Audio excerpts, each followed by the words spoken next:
Okay. Okay. Should we start right away? Okay. Hello. Is your microphone working? I think so. Yep. Okay. I hear myself. So, hi everyone. Want to introduce ourselves. I'll let Laura. Oh, I guess the slides don't have our introduction. So, hi, I'm Michael. I am the Chief Operating Officer at Brex. I've been at the company for 5 years. And previous to Brex, I worked at a company called SoFi, where I was the Chief Revenue Officer, which is what you are. That's what I do. So I'm Laura Spiekerman. I'm a co-founder and Chief Revenue Officer at Alloy. Alloy is an identity decisioning platform that serves both banks and fintech companies to manage all of their identity needs, from KYC and AML to risk and fraud. Yep. And Brex, just to cover it, we're a big sponsor here, so you probably know. You can see my socks.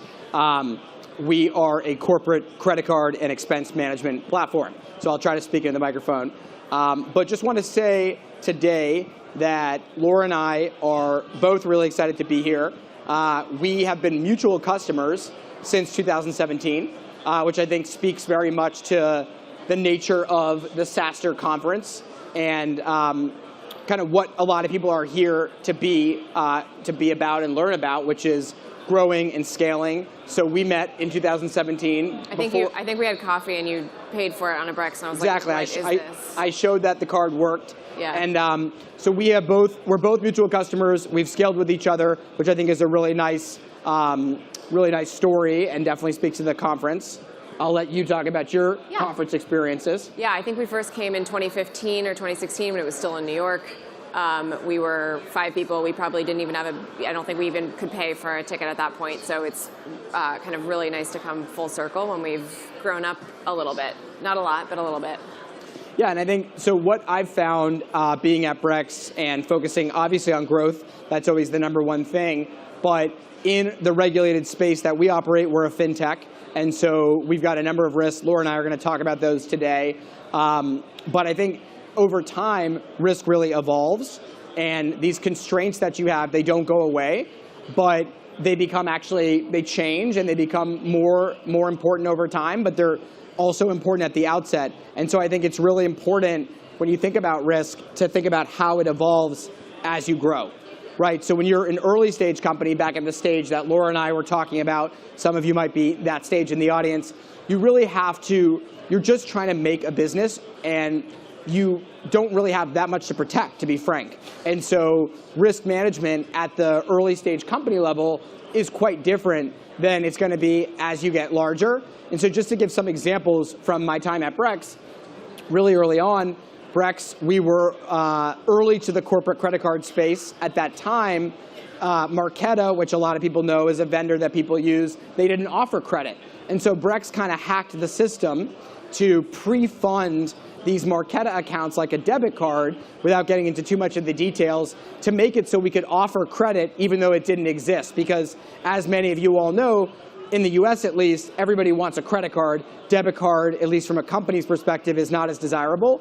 And so we figured out a way to do that that was a little bit hacky and helped us launch, and probably took some risks that needed to be taken in order for us to have a business. I think, being frank with you, Laura, just even working with Alloy, that was a new vendor. They weren't a known vendor by banks at that time. I think we were like 8 people. Right. I mean, they weren't naturally, if you were going to bring in a big chief compliance officer from a company that's much larger, that person would probably say, like, we're not going with this startup with 4 people in Oakland and 4 people in Brooklyn, right? So it was quite, even choosing you as a vendor was different, I think, and probably a risk that we were willing to take as an earlier company that we wouldn't today.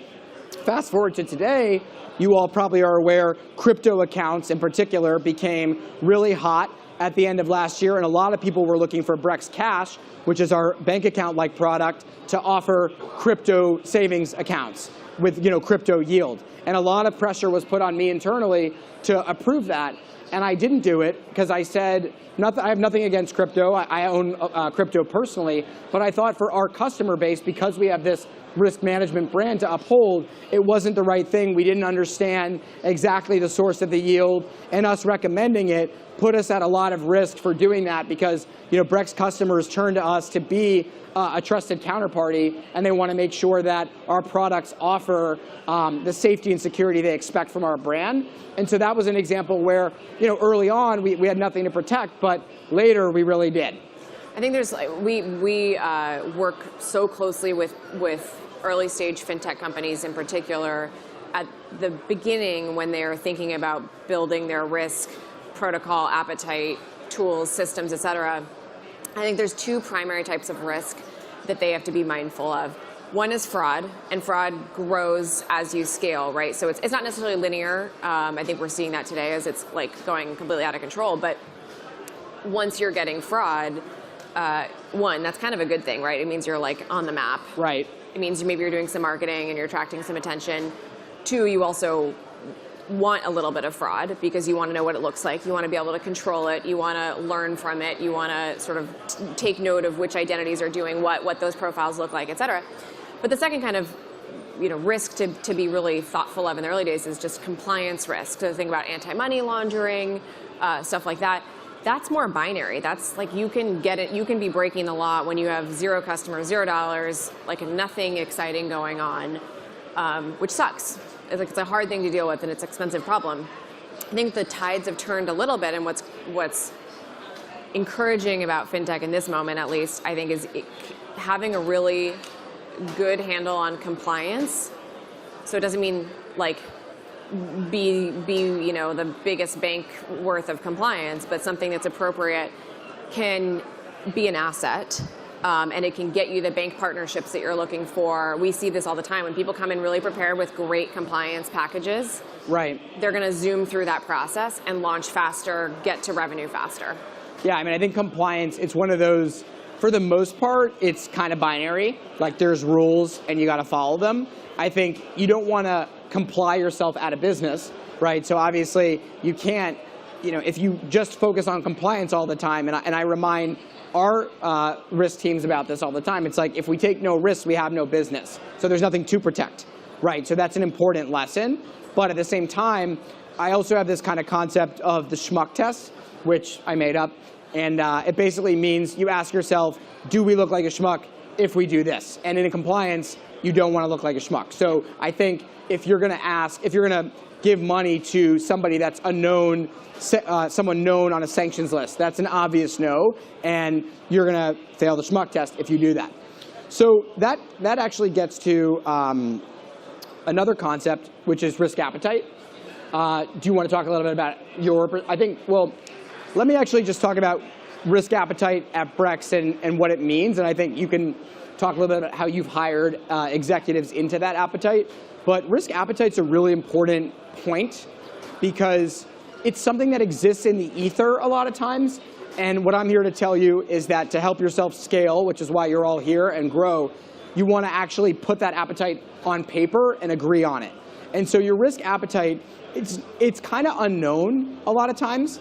And you'll start to observe what your risk appetite is based on the senior leaders in your company and how they react when risks are taken and things go wrong.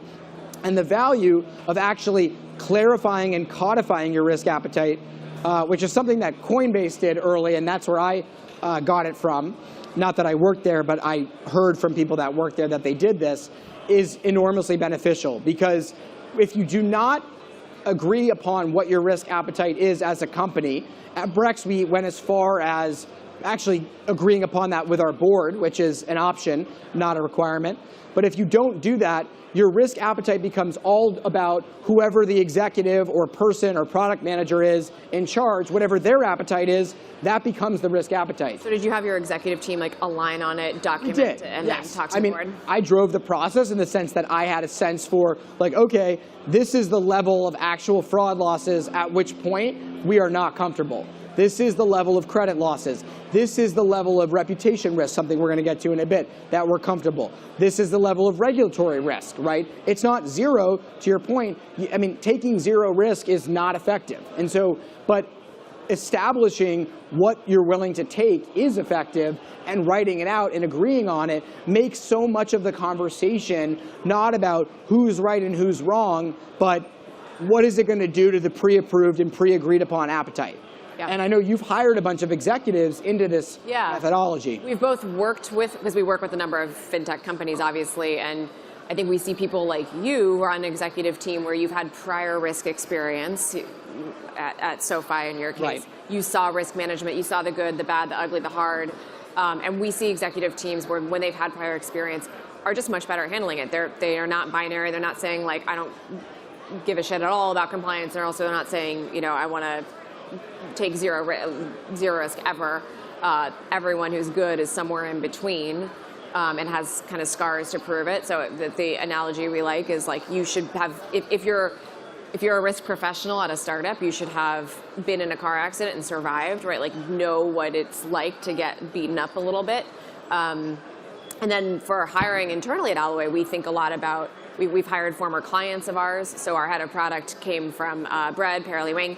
She knows what it's like to build a really inherently risky product and can like really empathize, I think, with all of our customers around that inherent tension they have between growing, the job we're all here to do that investors demand out of us, and being safe and being compliant and not totally getting wiped out. And so I think that empathy in the product sense actually goes a long way. The other profile we really like is former founders who've had to deal with that. So any fintech founder who's just had to manage that, who's had compliance over their shoulder, who's had to get a partner bank relationship. It's hard, and there's nothing to really replace just experience there.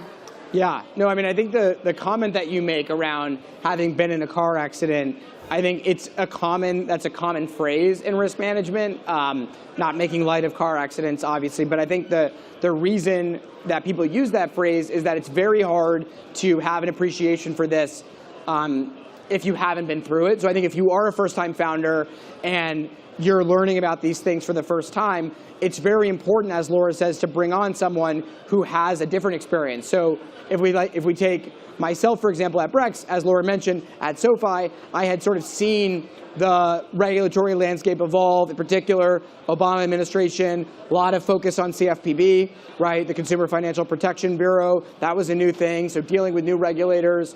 But also, you know, we took a lot of financial risk in the products that we built.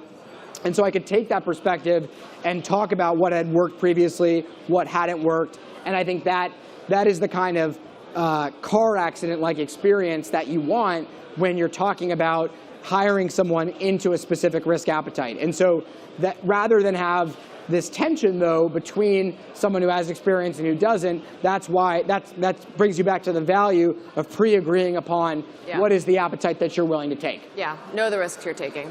Yep. And so I think with that, you know, one thing that we've also found in our jobs and roles is that risk appetite and risks are not just about financial and regulatory, although those are commonly discussed. Yeah, and they escalate. You know, you might have someone on your team who's dealing with the financial or the regulatory risks. Hopefully you've hired someone great, but maybe it's a consultant, whatever. These other types of risks are probably an executive team, founder, CEO, CRO, whatever level type, you know, risk conversations to have. So reputational risk, brand risk. I know you guys have some kind of recent learnings around how you think about some of those risks. Right. Yeah, I mean, it gets back to the kind of continuum or spectrum point around risk management, which is that, you know, when you're an early stage company, and I remember when Brex was a couple people, we're just launching, you're just trying to get your name out there, right? You don't have a brand to protect. You don't even have a brand, right? And so at that point, you don't have to be so strategic and careful, and that starts to evolve as you get larger. And so if you're gonna try to do take this conference, right? When Brex was really early, we might have done more things that are like stunts or, you know, ways to get attention because we had to get our name out there. And then as you start to get bigger and you're like a big sponsor, you're gonna do less because you don't need to do that. You're known for a brand, and you move not into like super conservative mode, but more into something to protect. And I think one of the biggest things that people miss a lot of times when they're talking about risk management and talking about brand is that your brand, especially for fintechs, is a big reason, is very tied into your ability to manage risk. And I go back to the crypto example that I gave earlier, and you see this with unraveling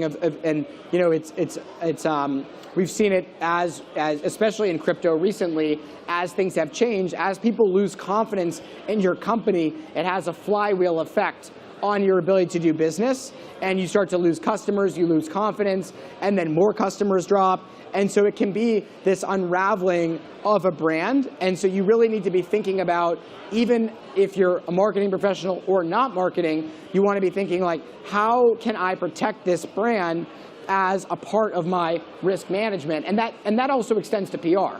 Yeah, we think a lot about bringing, like in very practical terms, sometimes it's our GC, our marketing communications lead, and our VP of people in the same room to talk about something, and a decision we're making, a risk we're taking, because it might affect all of those things. It might affect our team, it might affect recruiting abilities, it might affect legal, right? There's all sorts of things. And so having that kind of trifecta of people plus the executive team is really important for what we're deciding.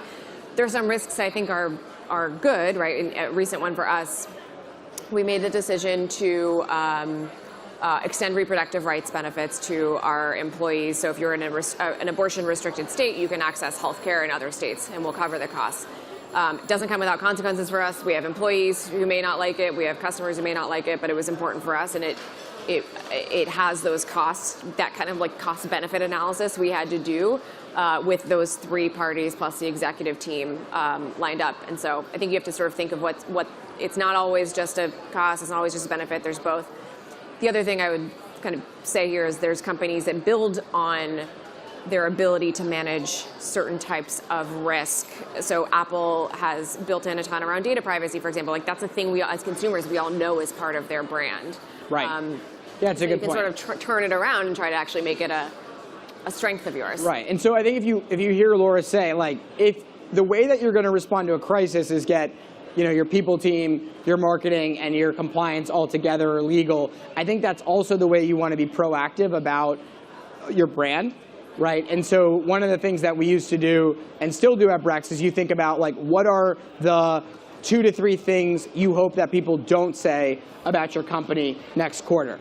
Yeah. And I think that kind of planning and that kind of strategy it's a good way to be proactively defensive, in the sense that you kind of think about, well, what could somebody say, or what story could they write, or what could be the problem heading into the next 3 months, and how am I going to proactively prevent that? And that is a really good way of managing your brand and reputation risk. And that's something that scales over time. Obviously, what you're doing really early, that's going to change versus as your company gets larger. I like the idea of like writing the headline you don't want. I think especially in this moment where tech is like a little more under the spotlight than it's probably ever been. There's layoffs, right? Like how many TechCrunch articles are there about the CEO who totally fucked up a layoff, right? That's like all we see right now. And so you have to think about these things that are, while perfectly legal and potentially totally unintended bad consequences, like that is real. Yeah. Well, look, I think with that, we probably should go through takeaways from today. Okay, yeah. Like if nothing else, risk changes as you grow. Sometimes it grows as you grow. Sometimes it just changes the nature of type of risk as you grow. Have a team that is the biggest thing is like know your risk, KYR. Know your risk, know what you're taking on, know what you're willing to take on, not willing to take on, and your limits should probably shift. I mean, I think your document exercise makes sense. You probably should do it every 6 months. Yeah, I think, 6 months, I think you want to make sure that that's agreed upon by everybody. Make sure that it's written in a place that is accessible, doesn't have to be beautiful. And make sure that when you hire future people, they understand that that's the risk environment that they're coming into, because that is going to help really set your company up and them up for success. And that's their career. They're potentially not, they should opt out if that's not right for them. And totally. Get on board. So if this conversation has been interesting for you, feel free to continue it at the Brex booth, or where you'll find me and Laura, and you can also visit alloy.com. Thanks, Mike. All right, thank you. Thank you guys.